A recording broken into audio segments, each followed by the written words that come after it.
Two massive oil tankers made abrupt U-turns near the Strait of Hormuz at the exact moment high-level U.S.-Iran talks ended without a deal, a vivid sign of how fast diplomatic uncertainty can spill into real-world disruption across one of the most important energy corridors on Earth. Late Saturday, three very large crude carriers were moving in from the Gulf of Oman toward the narrow entrance of the strait, a passage traders and shipping operators treat as a high-stakes checkpoint before any vessel commits to entering the Persian Gulf.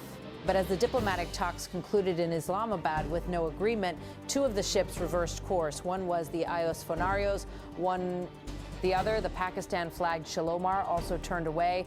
A third tanker, the Mombasa B, continued through the strait between Lark and Keshem Islands, but it did not broadcast a clear destination, adding another layer of uncertainty to an already tense maritime picture. The Strait of Hormuz is not just another shipping lane.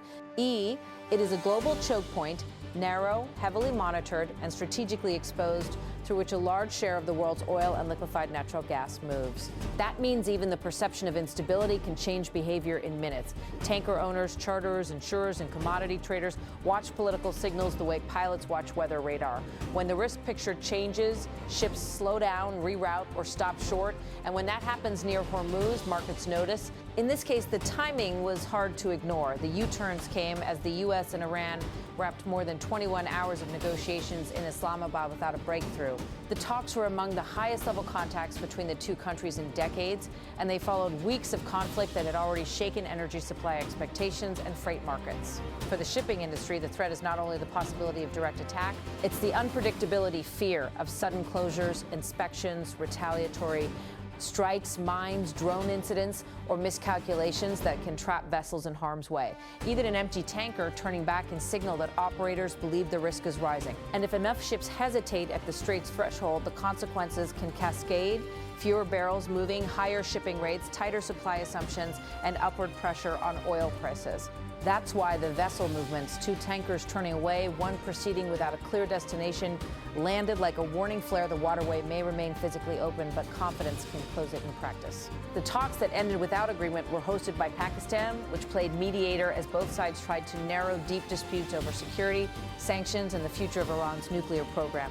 U.S. Vice President JD Vance led the American delegation. Iran's side was led by Parliament Speaker Mohammad Bagher Ghalibaf.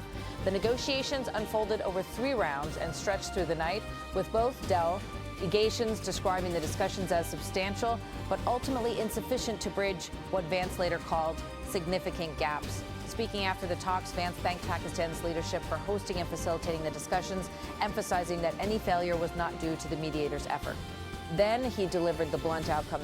He said, we have been at it now for 21 hours, and we've had a number of substantive discussions with the Iranians. That's the good news. The bad news is that we have not reached an agreement. Adams framed the breakdown as more damaging for Tehran than for Washington. He said, and I think that's bad news for Iran much more than it's bad news for the United States of America. So we go back to the United States having not come to an agreement. Adams had been explicit about what it could accommodate and what it could not, and that Iran declined the terms offered. He said, we've made very clear what our red lines are, what things we're willing to accommodate them on, and what things we're not willing to accommodate them on, and they have chosen not to accept our terms. Pressed on what specifically had been rejected, Vance refused to negotiate publicly, but he did state the core U.S. demand, a long-term commitment that Iran will not pursue a nuclear weapon or the means to rapidly obtain one. He said, I won't go into all the details because I don't want to negotiate in public after we've negotiated for 21 hours in private. But the simple fact is that we need to see an affirmative commitment that they will not seek a nuclear weapon and they will not seek the tools that would enable him to quickly achieve a nuclear weapon. Adams, he cast that as the essential objective set by President Donald Trump and said the U.S. had tried to secure it through the Islamabad talks. He said, that is the core goal of the President of the United States, and that's what we've tried to achieve through these negs. OTAtion staff asking Vance nuclear infrastructure and the question of intent, whether Tehran is willing to bind itself, not just temporarily, but for the long term. He said, but the simple question is, do we see a fundamental commitment of will for the Iranians not to develop a nuclear weapon? Not just now, not just 2 years from now, but for the long term. We haven't seen that yet. We hope that we will.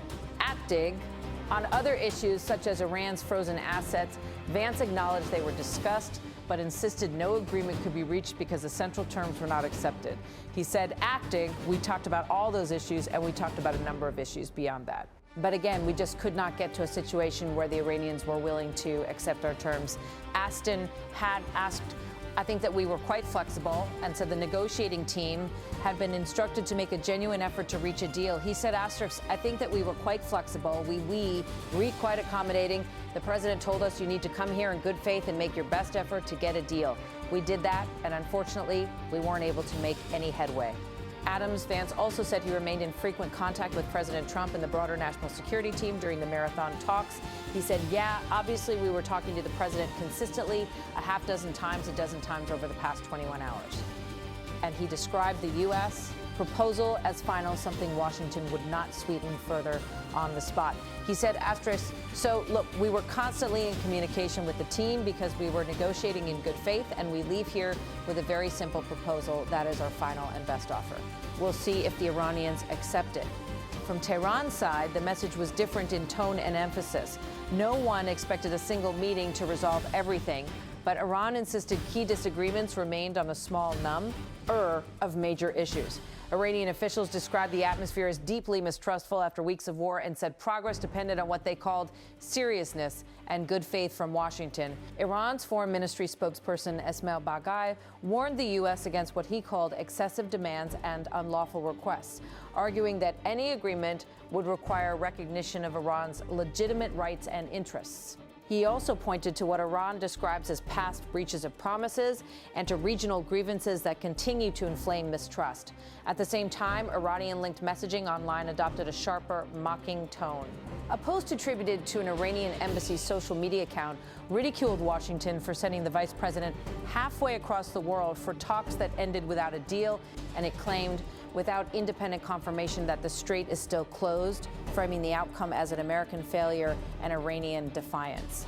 Yet on the water, the immediate reality was not a formal closure announcement. It was something more subtle, but potentially just as consequential. Ship operators behaving as if the risk environment had shifted. The Strait of Hormuz is narrow enough that it doesn't take much to create a bottleneck. It's also surrounded by actors with the capability to raise the cost of passage through harassment, inspections, drone threats, missile threats, or mining. Even a limited incident can spike insurance premiums, drive up freight rates, and force companies to pause voyages until they can assess whether the route remains safe and commercially viable.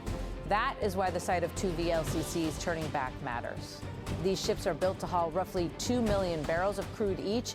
They represent not only physical supply, but also contracts, delivery schedules, refinery planning, and financial hedges tied to arrival dates.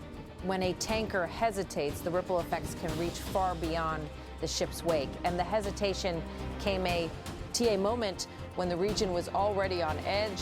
The Islamabad talks followed a fragile 2-week ceasefire agreed on April 7th after a conflict that lasted about 40 days and killed thousands, according to claims circulating around the negotiations. The fighting also triggered one of the largest disruptions to oil supply flows in recent history, tightening the market and raising the stakes for any renewed escalation. Against that backdrop, the negotiations tackled multiple flashpoints: the Strait of Hormuz itself, Iran's nuclear program, sanctions relief, war reparations, and broader regional conflict dynamics.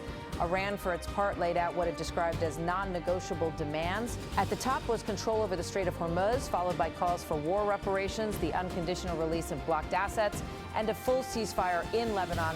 Those demands and Washington's insistence on long-term nuclear commitments left the two sides far apart. And when the talks ended without an agreement, the uncertainty immediately migrated from conference rooms to shipping lanes.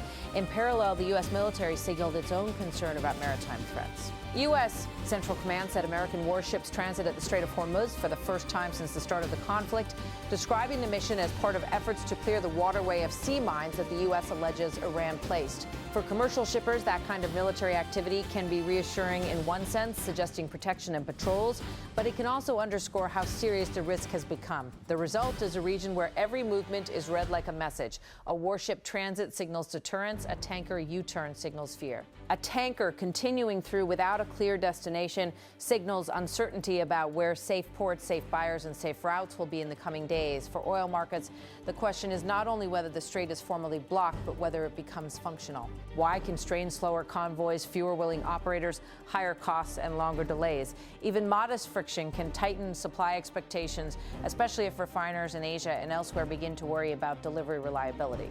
And for diplomats, the maritime response is a reminder that time is not neutral. Every day without clarity is a day when private actors, shipping firms, insurers, traders make their own decisions to reduce exposure. Those decisions can create a self-reinforcing cycle.